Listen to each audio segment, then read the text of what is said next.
Our next weather maker is officially in view, though we do have to travel quite a bit to the north and west just off the south coast of Alaska. You can see that tight counterclockwise swirl there. That's an area low pressure that's going to shake things up here in the Brazos Valley. But first, we've got to get another trough through the U.S. That one just off the coast of California.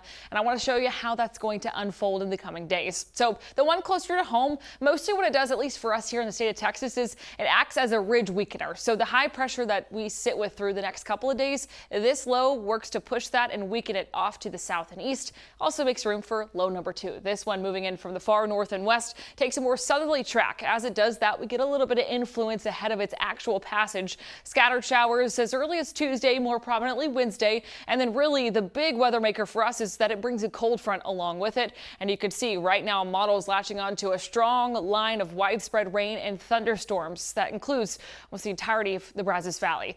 Good news is our models now starting to get on the same page. Both of these bring this frontal passage by the time we get to your Thursday evening and then pushing into the overnight. This is the American model. This is the European model. You can see both of those look very similar, starting to get on the same page again in terms of timing and impacts. Because of that, we've issued a first alert weather day. We expect scattered showers to widespread rainfall and potential for isolated severe weather to come along with that. Again, a little bit early to talk about exact impacts, but heavy rain and gusty winds certainly expected here in the Brazos Valley. Temperatures eventually fall into the 70s as that next system rolls through. In terms of precipitation chances as we lead into the system, they're hard to come by through the rest of the weekend and the start of next week. Moisture starts to build. Potential for some isolated rumbles Tuesday, but Wednesday and Thursday, those are the 2 days to watch. Again, Thursday is our first alert weather day. That's where we expect the bulk of the rain to roll through. And then after the system pushes out, things look a little bit messier. The picture not quite as clear, but we do expect some lingering rainfall, which means we're keeping a very close eye on next week's game day forecast back at Kyle Field for another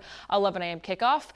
We do expect anywhere from 3/4 of an inch to 1.5 inches to fall. Most of that again in those 2 days, Wednesday into Thursday. If we fall on the other side of that 1.5 inches, that's when the flooding concern would start to build in. Again, a little bit too early to tell exactly, but in the meantime, we're going to work on building that fuel. Lots of moisture expected for that front to be able to latch onto because we've got persistent breezy winds out of the south.